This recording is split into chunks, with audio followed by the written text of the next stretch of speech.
This is Granton Rice, talking to you from the press box of the New York Yankee Stadium, where in just a little while, the ceremonies honoring Lou Gehrig will get underway. I've been asked to tell you, as briefly as I can, a little bit about the man, Lou Gehrig, and why upwards of 60,000 fans and countless celebrities from all walks of life are here today to pay final tribute to the Iron Horse of baseball. Today, at the age of 36, Lou was a very sick man, perhaps a dying man. But let's turn away for a brief moment from the shattered Iron Horse we see here today for a brief look at the Gehrig you and I, and especially Lou, would want you to remember. 1927. Lou's second full season as a Yankee, a batter marked for greatness. At the beginning, a clumsy fielder, he worked at it. He learned. They never called him clumsy again. He gave it all he had, at the plate and on the bases. In his time, for all time, one of the most fearsome sluggers in baseball history.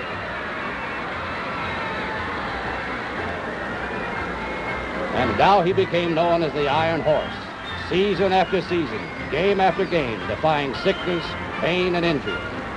Among baseball fans everywhere, the fabled Gehrig, the beloved Gehrig, the indestructible Gehrig.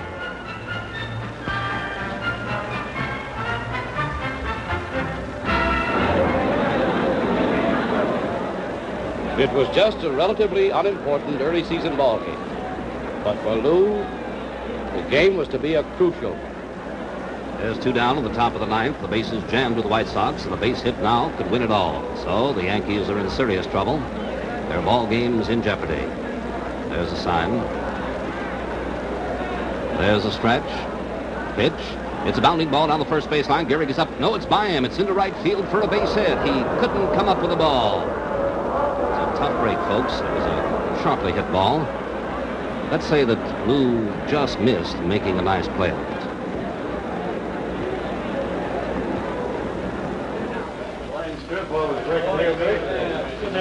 Well, you can't expect... Oh, there's a hot hit ball down here. That's all there was to it. Oh, I don't... I miss that one. How do you figure a guy loses a ball like that? Take it slow, Rod. Take it slow. He lost me a ball game. What do you mean take it slow? Mac ought to bench the guy. I mean it. For the good of the team, he ought to get benched. He's through. You think he'd bench himself for crying out loud? So he's played in over 2,000 games in a row. What are we supposed to do? Eat that record of his if it costs the pennant this year? I mean, we got to think of ourselves, too, you know? You talk awful loud for a little guy, Rusty. Anybody wants to hear what I got to say, Dickie, I'll say it right to his face. And that includes the great Gehrig. Let him go. I've been swung on before for telling the truth. For telling the truth, Rusty? He lost me a ball game this afternoon. We lost a ball game this afternoon. We, meaning the Yankees. It was my ball game to win, a lousy ground ball. How many ball games did you win last year, Rusty? I was in the bullpen half the season. Yeah, but you took your share of the World Series, though, that Lou helped to win, didn't you? Look, I ain't saying he wasn't a great ball player. All I'm saying is he ain't helping the team now. Hey.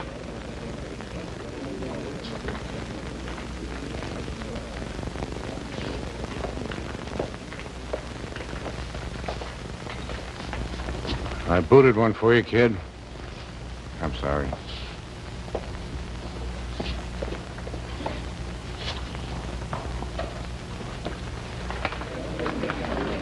Look, I ain't griping about losing a ball. Why don't you just button your lip? Will you just button your lip?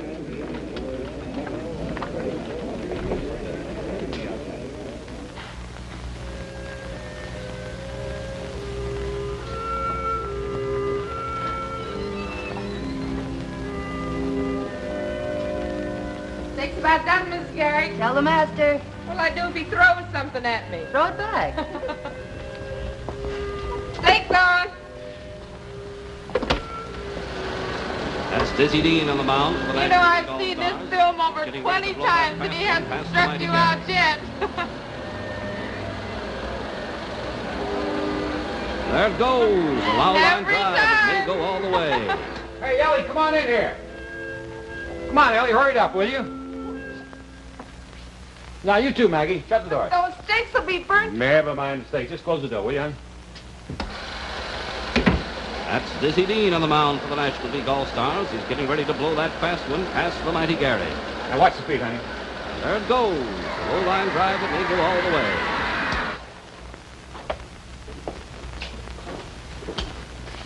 Well? Well, it seems to me you were stepping into the ball. That's right, I was. But now I'm so anxious to hit, I'm crowding that plate and they're throwing them in close. I don't even have to look at that film we've been taking this week. I know that's it. I'm crowding it.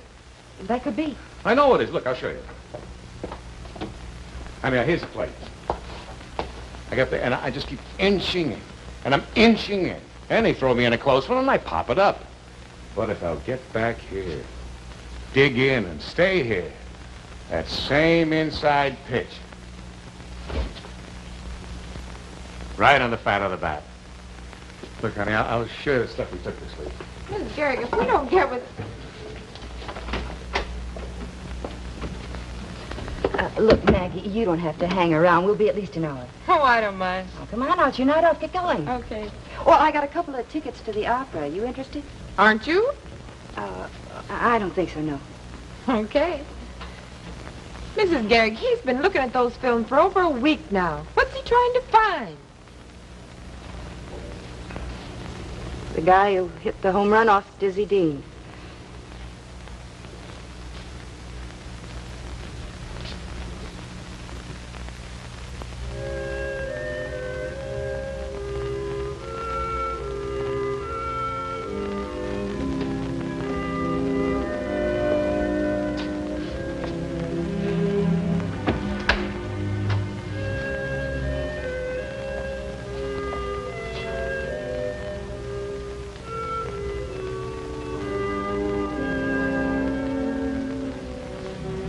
Well, dinner will be ready in 2 shakes. Don't think I'll be playing all the time? Put it on for you. I thought you liked it. I do. Who wants to live in Carnegie Hall? You know, maybe I should have married Toscanini. I could have, you know. He's been after me for years. But I look at the guy and I ask myself, how many homers did he hit last year? Oh, look who's laughing. The way I'm hitting, I could be using the baton. Oh, no. No, I don't believe it. The dour Dutchman finally got off a good one. You know, I think I better call Granny Rice. Maybe he could use it in his column tomorrow. The heck was that? We'll sell it to Jack Benny. Oh, you are a sneaky one, Gehrig. Elliot, it should be over if I just can't hit anymore. If I can't play ball anymore, Ellie, I swear to you I'll make life good for you. I mean it, Ellie. I'll learn to do something else. We'll have wonderful times together so you won't be bored with me. You big, stupid Dutchman. You shut up, you hear me? Oh, you dope, you. Lou, the first time I met you 6 years ago, that's when I started living. Don't you know that? I mean, you're it. You're the works. Don't you know that? It hasn't got anything to do with your batting average or music or anything like that. You got that straight? Come on, say it. Now, look me in the eye and say it. I love you, Ellie.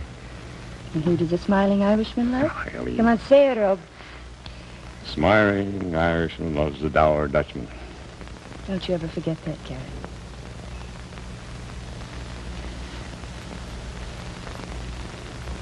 Hey, Ellie, the steak's burning. Thought I told you to shut up.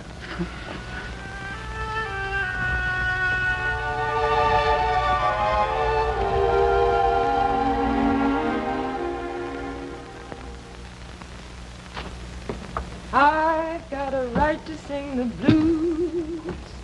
I've got a right to feel low down. I've got a right to hang around, down around the river. A certain man in this old town is dragging my poor heart around. I've got the right to sing the blues. I've got a right. Opera tickets, is it? I'll give you opera tickets. Anytime at all. I liked it. So did Charlie. Charlie, what happened to Sam? That for Sam. That Carmen sure is a crazy gal, isn't she? Yeah, you might say that. Oh, that's hot. You might say that. Give them that a yell, will you? Coffee time. I'm coming. How's he feeling? Yeah, first time since the season opened, he slept the night through. Did he find out what he was doing wrong from those pictures? Well, he thinks he may have been crowding the plate. But you don't think so, do you? Everybody on the team from Mac on down has been studying his batting form. He's not doing anything different from the way he ever did it. And he hits one, and it's an easy fly ball. Mrs. Gehrig, he's 36 years old. And he's been playing ball day in and day out for 14 years. Over 2,000 games, and he never missed a one.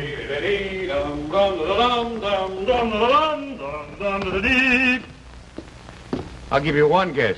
Opus 711, Duke Ellington. Ellie, we're going to have to get rid of her. Oh? She's got no culture. 4 or 5. Make it a half a dozen. Throw in some bacon, too. Waffles? You talk me into it. Be about your business, girl. I got a train to catch. Good morning, Eleanor Twitchell Gehrig. Good morning, Henry Louis Gehrig. And who do you love this morning? The Dour And Dutchman. who does the dour Dutchman love? The Smiling Irishman. I married the genius. See if these will hold you. Yeah, not for long. Ellie, I'm going to snap out of it. I've got a feeling. You know, I always did hit good in Detroit. You just forget about the homers, you hear? Just swing to meet the ball, and the base hits will start falling in there. That's exactly what I'm going to do. You know, I've got it all doped out. I was thinking about it while I was shaving. I've been getting in my head that I'm weak.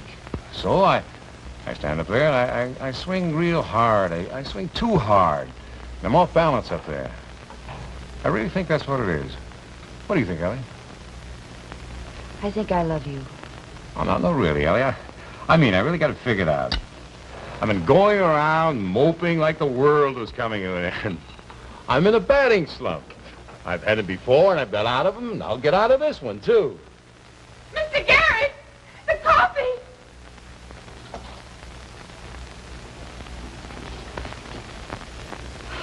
Let me get some butter. All right, Ellie. You've got some salve in the medicine chest. Ellie, I didn't even feel it. What? Could have burned it to the bone. I didn't feel it, Ellie. I better get started. I've got a train to catch. Lou! No, Ellie. I'm not going to see a doctor. Now, we've been over that a dozen times. There's nothing wrong with me, Ellie. There's nothing wrong. The few base hits won't cure.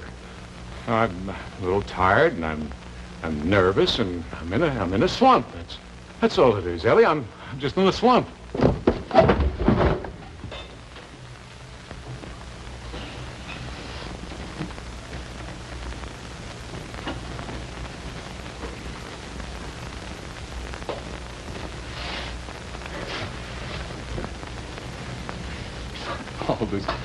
All this commotion about a little spilled coffee and a batting slump.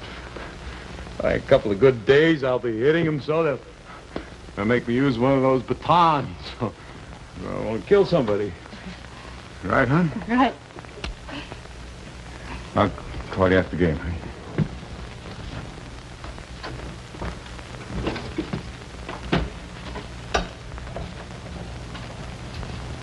Bet you dime might get 3 hits. No bet.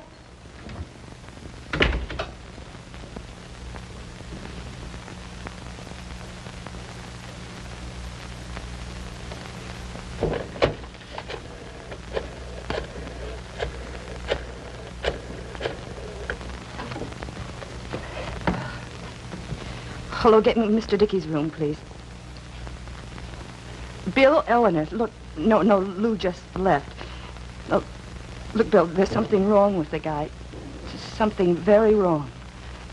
You just keep your eye on him, you see, and if anything happens, I don't know, like what?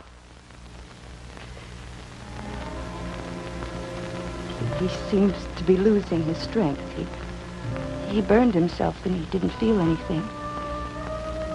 Bill, you get him to see a doctor. You make him see a doctor because I'm afraid he's sick.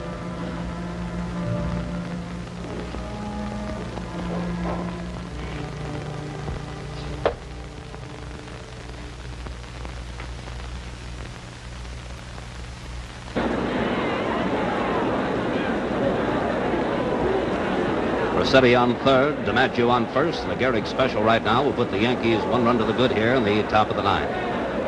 Who's had a rough day so far. Been a slow start for the big guy. But last right now would make up for a lot of that. There's the stretch, the pitch. It's a fly ball to right field, and it just didn't have enough. So that snuffs out the rally, and Detroit wins it 3-1. For the Bengals, 3 runs on 8 hits and 1 error, and for the Yankees, 1 run on 6 hits and 1 error. Another tough loss for the Bronx Bombers, and an especially rough one for Lou Gehrig, who just can't seem to get started this season. Another 10 feet would have been over the fence for a home run. Just one of those tough breaks. The guy's got lots of power. He's going to hit the ball again. You can't say him stop that.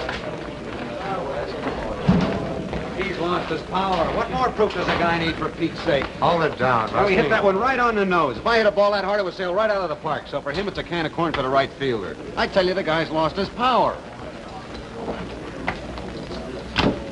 I hit about 5 like that last year. They get up on that wind and die. This ballpark's real rough for that, Lou. I mean it, Lou. The wind blowing the other way, it'd have dropped in there for a base hit easy. Even the weather's against me, eh, Bill? You're in a slump, Lou. Everything goes wrong when you're in a slump. You know that. The man's had it. He's done. Kaput. Hey, Lou, you let me pick that movie tonight when... Wait a minute, Bill. If there'd been anybody else, Mac would have had him on the bench a long time ago. He keeps on this way, we'll be fighting to keep out of the cellar. Right, Bill? Am I hurting you, team? You're in a slump. That's not the question, Bill. Well, he doesn't answer those questions, Lou. Billy's got enough to do behind the plate without worrying about the other guys covering the positions on this team. And that goes double in spades for every man on this ball club. Now, if there's anybody here who feels I'm being overworked, thinks maybe I need a little help managing this team, let's hear from him. But before he starts shooting off his mouth, he better be pretty doggone sure he's batting over 400, or if he's a pitcher, he's pitching nothing but shutouts. Now, the floor is open to suggestions. All right.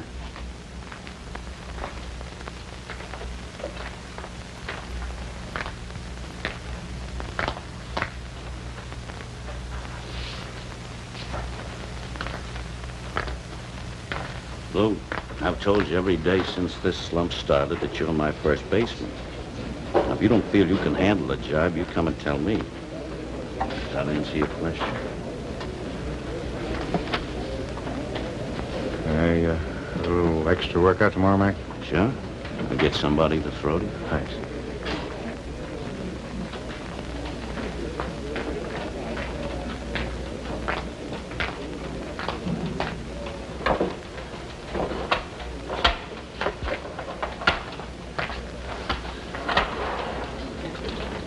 Mac's got no call to eat me out just because the guy tries to tell the truth.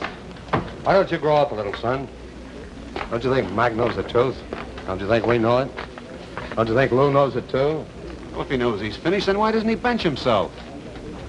When you've played for 14 years without missing one game, when you're half the ball player that Lou Gehrig was, ask me that question then if you have to.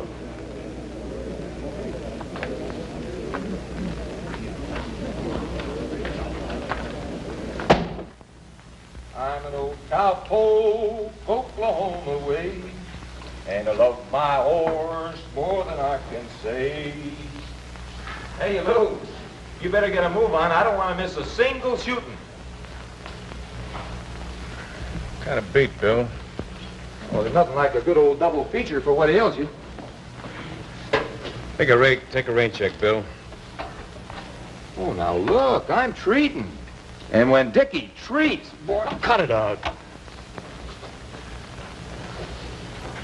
What's the matter? I crippled or something? I'm just kidding, Lou. I've done that, you've done it back. Heck, I wouldn't want to count the number of times.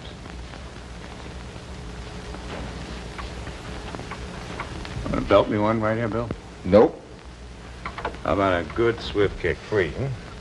I just want you to go to the movies with me, that's all. You know I'm scared of the dark. I'll be with you in 30 seconds. Lou, you just want to sit around, maybe read or something? I thought you were treating, Dickie.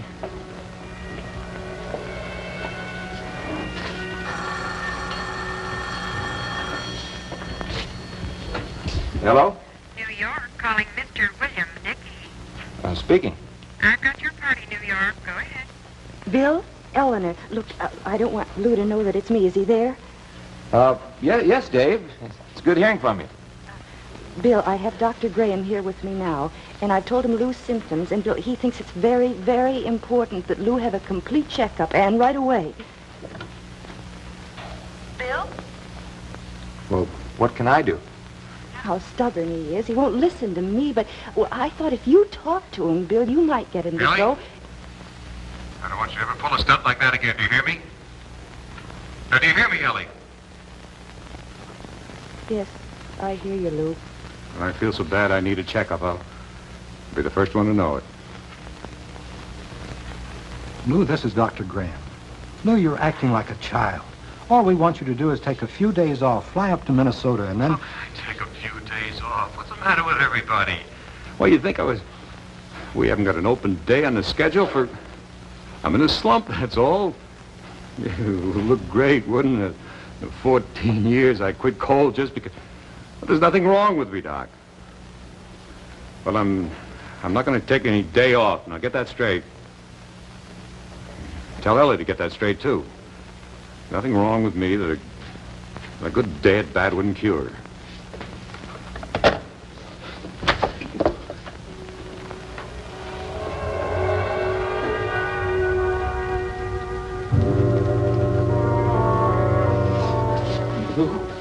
I guess that's a story.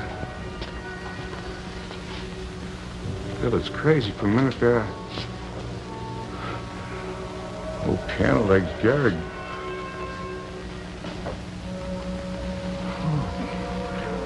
Boy, a minute there.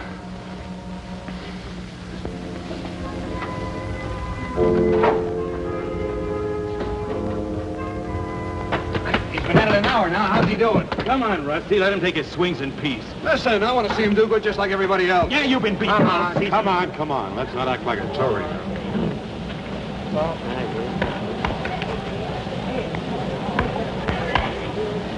Now you're hitting them, Lou. Slow and easy.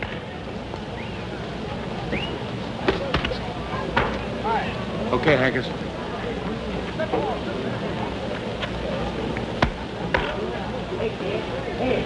Keep that ball up, will you, Hank? That's the least.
lineup you're working on?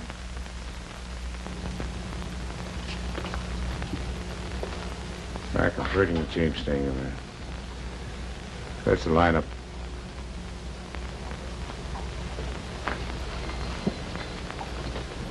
Can't make it today, Mac. I just can't make it.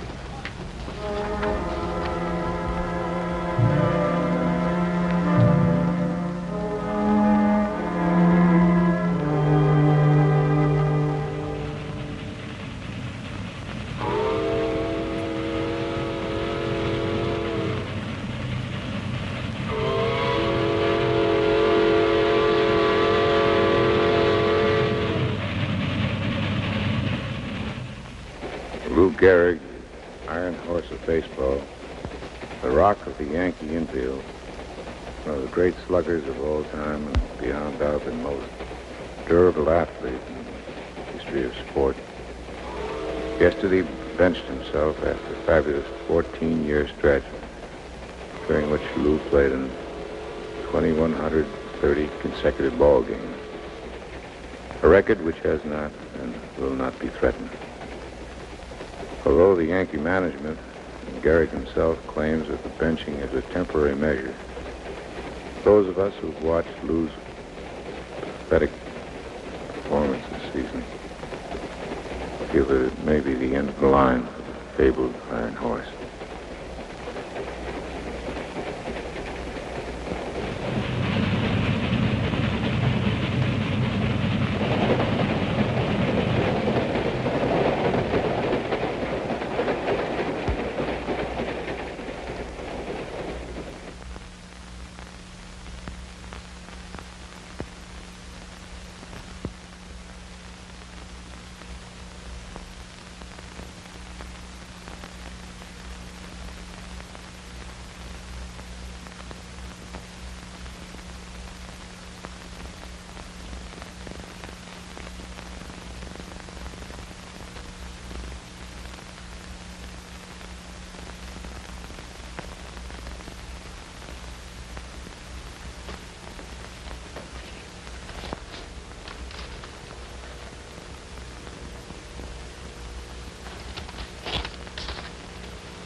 Send in, Mr. Gehrig.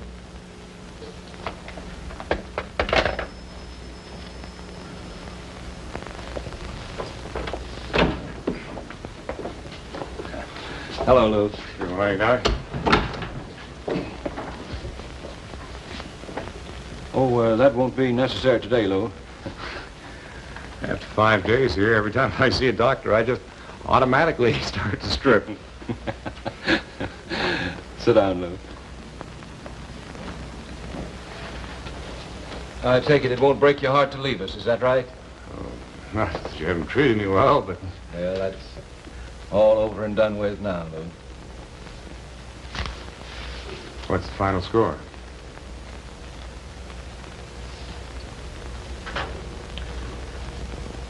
Well, you might say we're at bat at the end of 9 innings. We're all tied up. After 5 days of tests? Mm-hmm.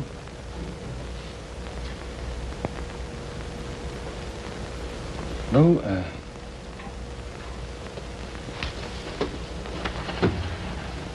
let's see how I can put this to you. You can put it to me straight, Doc.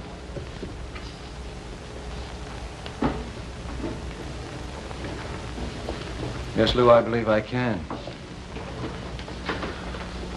Well,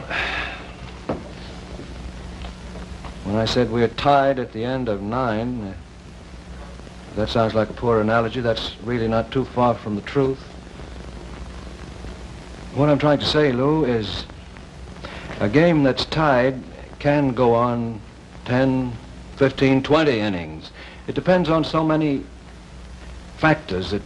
These extra innings, you figure 1 inning for 1 year? You could look at it that way. Do you look at it that way? And after, say, 15 innings, is there a chance of winning? Or do we Just play it out as long as it goes. But in the end, we have to lose? Well, not necessarily, I know I could die of heart failure tomorrow, Doctor. Well, this other thing. Is it going to kill me? We'll be able to tell you more about that, Lou, in time. After we watch it progress. It's a rare type of paralysis. But somebody like you, with your body, your will... Is anyone who's had this thing, has anyone else ever beaten it? Well, has anybody else ever played 14 full seasons of baseball without missing a single game? Hmm?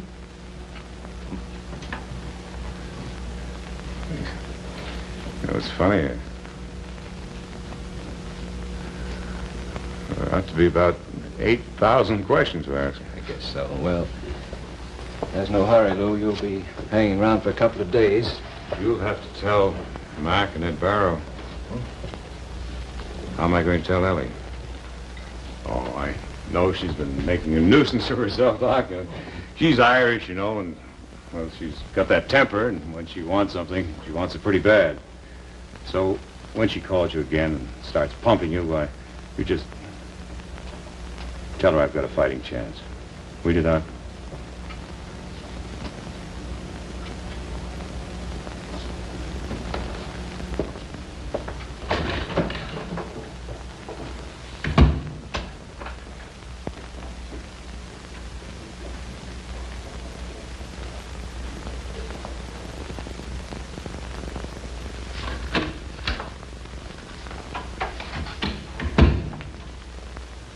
Rogers, type this on an official form, send it to the Yankee office, New York.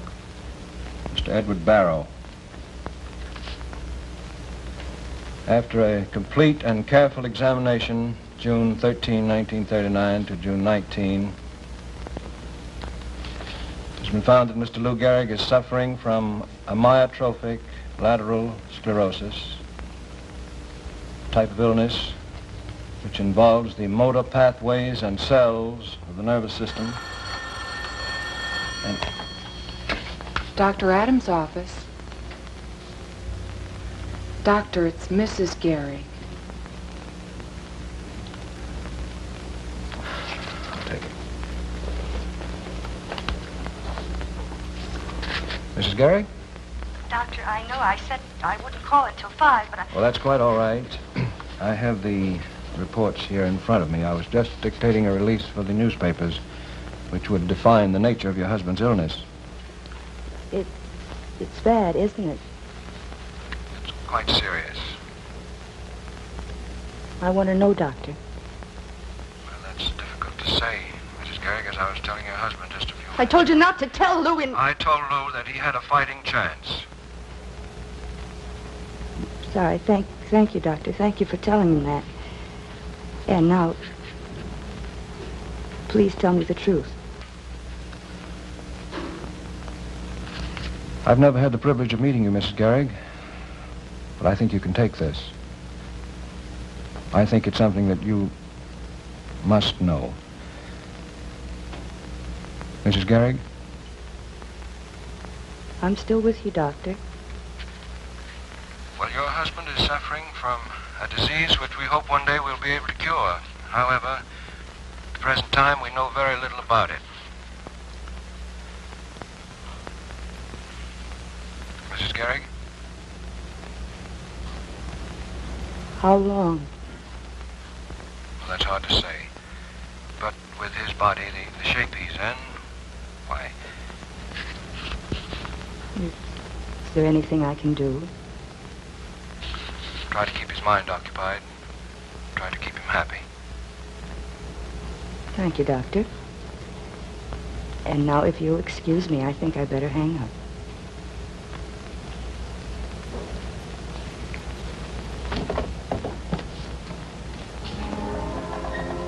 We're going to keep him happy, you hear me, Maggie?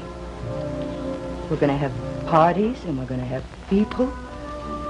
Gonna have so many people, we'll have to put a revolving door in the joint.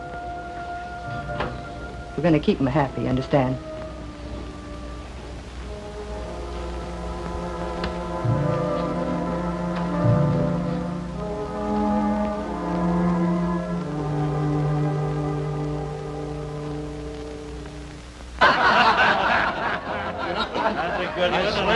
I swear in that 8th inning yesterday, I thought old Biscuit Fan's here grabbed himself a bat and put himself into pinch hitting. Don't kid yourself. I thought about it. All right. I'll never forget the time we were playing an exhibition game in Norfolk, Virginia. You know, this rookie kid was pitching for them. A big, tall, lanky, drink-of-water type lad. He, well, kind of reminded me of Billy Dickey here in a way. Thanks, Maggie. Everything okay here? Oh, just great, Ellen. Just great. How about you, Gehrig? Gehrig, just fine. Anyway, about the first 3 innings, you know, the boys are going up there, they're hitting the dirt every time this kid winds up. By the time the 5th inning rolls around, everybody's down on their knees praying to get out of the ball game alive. I mean, they're walking up there and they're not digging in. They're standing about 6 feet away from the plate, which is, well, it's the worst thing in the world they could do, you know? Because the way this kid's chucking them in, the safest place in that ballpark was right in the middle of the plate. I mean, he's not even coming close to it, you know? Except old Fearless here. Oh, he's digging in there like this kid knows where the ball is going. And twice in a row, Lou's on his pants, and this kid is scared green. He keeps yelling in, "I'm sorry, Mr. Gehrig. Gosh almighty, I'm sorry." Lou sort of dusts himself off, and he waves back, and he says, "Well, that's all right, son. It's all in a day's work." And then, pow! I thought somebody'd been shot. Lou hits the dirt. This kid throws his arms up in the air, and he starts screaming, "I killed Lou Gehrig! I killed Lou Gehrig!" I'm halfway out of the dugout with a bat in my hands. I don't know whether to carry Lou off or belt that kid one. And here's old Lou. He's just sort of dusting himself off and picking himself up off the ground, and he's shaking his head at that kid, and he's saying, "You better watch that fastball, son. You're liable to hurt someone." Yeah, as I remember it, the kid turned out to be a pretty fast country-style pitcher. He was, Mac. Remember in Chicago when we were Yeah, playing? well, that's another story, another time. Well, I'm sorry to break up the festivities, but we've got a little thing called a ball game we got to play. Wait a minute. Where are you rushing to? It's early. Maybe for you. Well, that's what we get for bringing the manager along with us. Thanks a lot. Good night, Lou. Good night, Gary. Thanks for sitting. Good night, Lou. Good night. You wait in the car. Thanks for coming over. Loved it. See you, man. Right. Lou, it was a wonderful party. Thanks for having the guys over. I know It's they- always wonderful. Well, I had a great time, and you know that another business I was talking to you about, kick it around a little with Ellie, will you? And let me know how you feel. Oh, Mac, I don't know. I don't think so. Come on, now kick it around. Whatever way you decide is all right with me. Just let me know. I'll talk to you tomorrow. All right. Night, boy. See the boy. Hey, good night. Night. Thanks for coming, Mac. Well, thanks for the use of the hall. Night. Good night. Yeah. Was it fun? I love them one and all. Good. My, what a mess. I'd like to see a little less of them, a little more of my wife. Maggie, why don't you just leave that stuff till the morning, All right. Night, folks. Good night, Mag.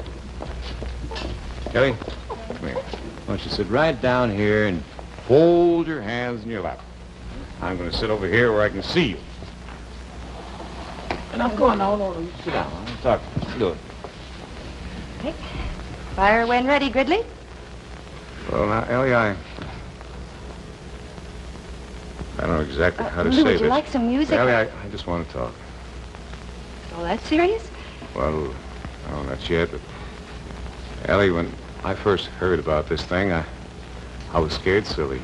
Lou, there's no reason to be. I mean, the doctors all say... Never mind the doctors, darling. I said I was scared.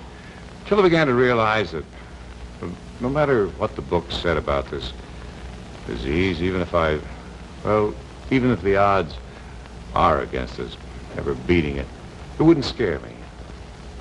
It doesn't scare me, Ellie. As long as it doesn't scare you. Do I look scared, darling? Well, I'm not. I'm not, because the simple truth of the matter is that I know you can beat this thing. I know it. So I wish you'd stop thinking about... That's just what I was trying to say, honey. I don't think about not beating it. As a matter of fact, it doesn't really seem very important. As long as we live our lives together, just the way we always have. Oh, with a few changes, of course. Lou, Oh, I know I can't play ball anymore. Well, I can adjust to that. But I don't like to have to look across the crowded room to find my wife. We don't need parties, Ellie, to shut out the truth. Truth can't hurt us, honey. Not as long as we're together. no more parties. No, Ellie, I don't mean no more parties. Lou, what do you want me to do? Oh, honey, I want you to stop asking me what I want to do. I want you to tell me what you want to do, and I want you to argue with me, and I want you to tell me I'm a big, stupid Dutchman when I'm wrong.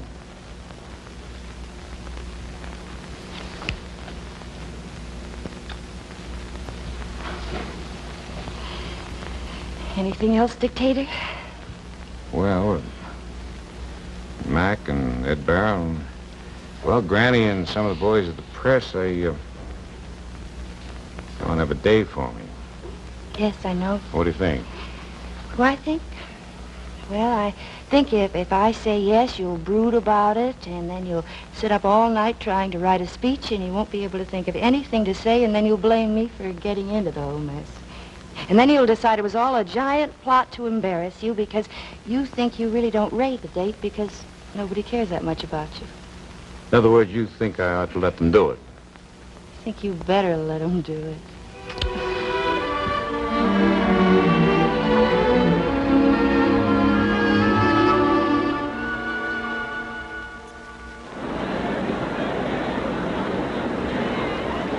First game of today's traditional 4th of July doubleheader has just ended, ladies and gentlemen, and the Yankees lost it to the Senators 3-2. There are upwards of 60,000 fans jamming this ballpark, and most of them viewed the first game with the same apathy that the Yankees played it. For the first time in this broadcaster's memory, the games themselves are taking a back seat to the between-games ceremony, the tribute to Lou Gehrig. Now, before the ceremonies begin, I'd like to chat with one of Lou's friends. Sitting here beside me is Grantland Rice, the Dean of American Sports Writers. That'll get you an argument any day in the week. What about this crowd here today, Granny? It's very impressive. Very, very rough on Lou, I'm afraid. I've seen the big guy sculled by a fastball that would decapitate an ox, dust himself off and dig in. But this, standing before a crowd and making a speech, this is murder. Did you help him with his speech? No, sir, I did not. I've heard Lou speak in public half a dozen times. He usually manages a pretty fair job. This is different. Everything is different. This isn't the Rock of Gibraltar in baseball pants. This is just a sick man, a very sick man. And he knows that today, for the very first time, he's being honored not for being a great ball player, but for being Lou Gehrig. He could accept honors as a ball player. He knows that he's earned that. But for a guy like Lou, who can't understand being anything else other than a good human being, he can't honestly see what he's done to deserve this. And so, he might not say any more than, thank you. But if he says it in his own way, it'll be a better speech than I could write for him if I had 10 fingers on each hand. Somebody downstairs says Gehrig isn't going through with it. Billy, the corridor's knee-deep in reporters. They want in. Oh, they'll have to wait for Mac. What happened, Bill? Beats me. He was sitting here in front of his locker just sort of staring off into space. And then he got up and went into Mac's office. I asked him what was wrong. He said, can't do it, Bill. I just can't do it. Hey, boys, Lou's coming. Come on.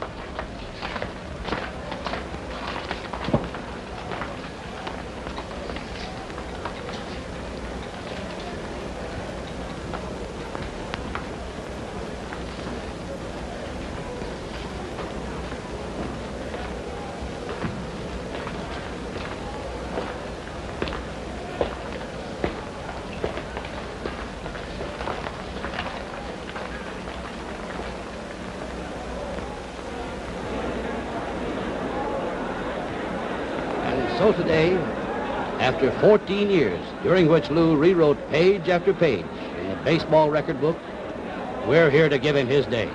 Let's make it a good one. Thank you, Grantland Rice. And Granny, don't go away. Well, the area around home plate is literally swimming with gifts, tributes. won't even attempt to describe them to you now, nor will I try to name all the famous faces that are here.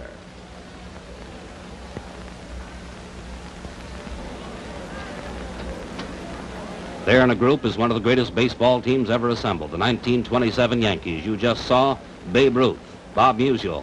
Here's Wade Hoyt, Herb Pennock. Well, let's leave it at this. There isn't a name in baseball, past or present, who isn't here today to pay tribute to Lou Gehrig. The big Bambino again, Sultan of Swat. Many other dignitaries, some 60,000 of them. That's Joe McCarthy making the presentation. Some time ago, and told me that you thought that you were hindering the chances of the ball club by staying in the ball game. That was a day that I never wanted to see, because I never thought that I would. That is, the time would come when you and I, well, we're not going to part.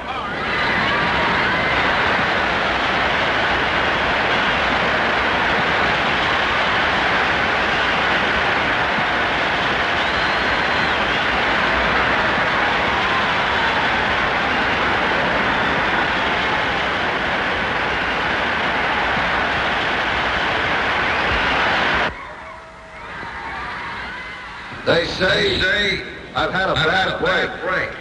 But when the office force and the groundkeepers and even the Giants from across the river, when we'd give our right arm a beat in a World Series, when they remember you, that's something.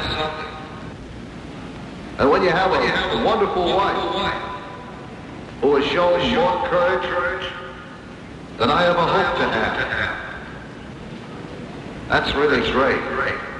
And when you've spent 6 years with a great little manager like Miller Huggins, and the next 9 with the finest, smartest manager in baseball today, Joe McCarthy. And when you have the privilege of roaming, eating, playing cards, and knowing one of the greatest fellas who ever lived, Bill Dickey. With all this, I consider myself the luckiest man on the face of the earth.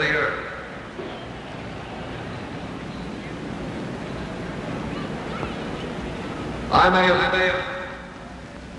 been given a bad break, but I've got an awful lot to live for. Thank you.